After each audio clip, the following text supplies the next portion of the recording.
ബോസിന്റെ ലൈവ് അപ്ഡേറ്റ്സിലേക്കാണ് പോകുന്നത്. Big Boss Malayalam season 6 ആദ്യത്തെ ക്യാപ്റ്റൻ ആയിക്കോണ് Arjun Shamgopan. Bigg Boss Malayalam season 6 ആദ്യത്തെ ദിവസമായിരുന്നു ഇന്നപ്പോൾ ആദ്യം നടന്നത് ക്യാപ്റ്റൻസി ടാസ്ക് ആയിരുന്നു. ക്യാപ്റ്റൻ ആവുന്ന ആൾക്ക് പവർ റൂം കിട്ടും. ചെളിയിൽ കുറെ ബോൾസ് കൊണ്ടിട്ടുണ്ട്. അപ്പോൾ ഏറ്റവും കൂടുതൽ ബോൾസ് ആരാണോ കളക്ട് ചെയ്യുന്നത് അവരാണ് ക്യാപ്റ്റൻ ആവുന്നത്. അപ്പോൾ അതിന് കുറച്ച് റൂൾസ് ബിഗ് ബോസ് വെച്ചിട്ടുണ്ടായിരുന്നു. ഗ്രീൻ ലൈറ്റ് കത്തുമ്പോൾ ബോൾസ് നമ്മൾ പോയി പറക്കണം. മഞ്ഞ ലൈറ്റ് കത്തുമ്പോൾ വേണം അത് കൊണ്ടുവന്നിട്ട് പെട്ടിയിൽ ഇടാൻ വേണ്ടിയിട്ട്. റെഡ് ലൈറ്റ് കത്തുന്ന സമയത്ത് നമ്മൾ ബോൾ എടുത്തുകൊണ്ടിരുന്ന നമ്മൾ ഔട്ട് ആവുകയും ചെയ്യും. അതായിരുന്നു ഗെയിം.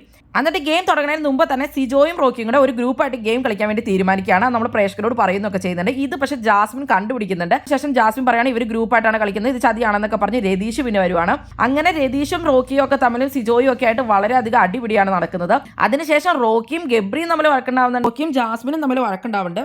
ഗബ്രിക്കും ജാസ്മിനും ഒന്നും തന്നെ റോക്കിയുടെ ആറ്റിറ്റ്യൂഡ് അത്ര ഇഷ്ടപ്പെട്ടിട്ടില്ല. റോക്കി ഭയങ്കര ആറ്റിറ്റ്യൂഡും ഷോ ഒക്കെ കാണിക്കുക എന്നുള്ള രീതിയിലും റോക്കിയുടെ കുറച്ച് ബിഹേവിയർ ജാസ്മിനൊന്നും ഇഷ്ടപ്പെട്ടിട്ടില്ല. ജാസ്മിനും രതീഷും ഗബ്രിയൊക്കെ ഒരു ടീമായിട്ട് അവരെല്ലാവരും കൂടി ജിൻഡോനെ ജയിപ്പിക്കാം എന്നൊക്കെ വിചാരിക്കുവാണ്.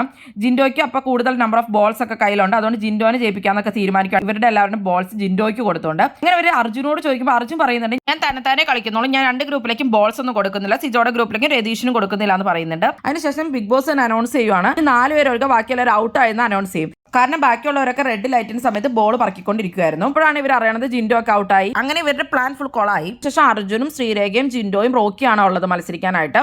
അതിന്റെ ഇടയ്ക്ക് ശ്രീരേഖയ്ക്ക് വീണിട്ട് പരിക്ക് പറ്റുകയൊക്കെ ചെയ്തിട്ടുണ്ടായിരുന്നു കാലിന്. എന്നാലും ശ്രീരേഖ കളിക്കാൻ തയ്യാറായി. അർജുൻ 26 ബോൾസ് കളക്ട് ചെയ്യും, ശ്രീരേഖ 20 ബോൾസ് കളക്ട് ചെയ്യുകയും ചെയ്തു. പക്ഷേ ലാസ്റ്റ് ഏറ്റവും വലിയ ട്വിസ്റ്റ് ഉണ്ടായ എന്താണെന്ന് വെച്ചാൽ ശ്രീരേഖയുടെ ബോൾസ് ശ്രീരേഖ അർജുന് കൊടുക്കുകയും അങ്ങനെ സൈലന്റ് ആയിട്ട് എന്ന് തന്നെ കളിച്ച അടിപൊളിയായിട്ട് അർജുൻ ക്യാപ്റ്റൻ ആവുകയും ചെയ്തു. രതീഷിനും ജാസ്മിനും അതുപോലെ തന്നെ ഗബ്രിക്കും എല്ലാവർക്കും ഇഷ്ടം അർജുൻ ക്യാപ്റ്റൻ ആവുന്നത് തന്നെയായിരുന്നു. ആർക്കും റോക്കിയും അല്ലെങ്കിൽ സിജോയോ ക്യാപ്റ്റൻ ആവരുതെന്ന് വളരെയധികം ആഗ്രഹം ഉണ്ടായിരുന്നു. അങ്ങനെ തന്നെ അവരുടെ ആഗ്രഹത്തിനനുസരിച്ചാണ് നടന്നത്. ശ്രീരേഖയുടെ ഒരു ഗെയിം ചേഞ്ചിങ് മൊമെന്റ് തന്നെയായിരുന്നു അർജുനെ ക്യാപ്റ്റൻ ആകാൻ സഹായിച്ചത്. ബിഗ് ബോസ് മലയാളം സീസൺ 6 ആദ്യ ക്യാപ്റ്റൻ അർജുൻ ആയിരിക്കാണ്. അങ്ങനെ പവർ റൂം അർജുനാണ് കിട്ടുന്നത്. അപ്പൊ അർജുന് കുറെ കാര്യങ്ങളൊക്കെ തീരുമാനിക്കാൻ പറ്റും. അപ്പോൾ അതെന്താണെന്നൊക്കെ നമുക്ക് കണ്ടറിയാം. എന്തായാലും ബിഗ് ബോസിന്റെ കൂടുതൽ അപ്ഡേറ്റ്സിനായി നിങ്ങൾ ഈ ചാനൽ സബ്സ്ക്രൈബ് ചെയ്യണേ, സപ്പോർട്ട് ചെയ്യണേ. ഇതൊരു ലൈവ് അപ്ഡേറ്റുമായി നമുക്ക് വീണ്ടും കാണാം.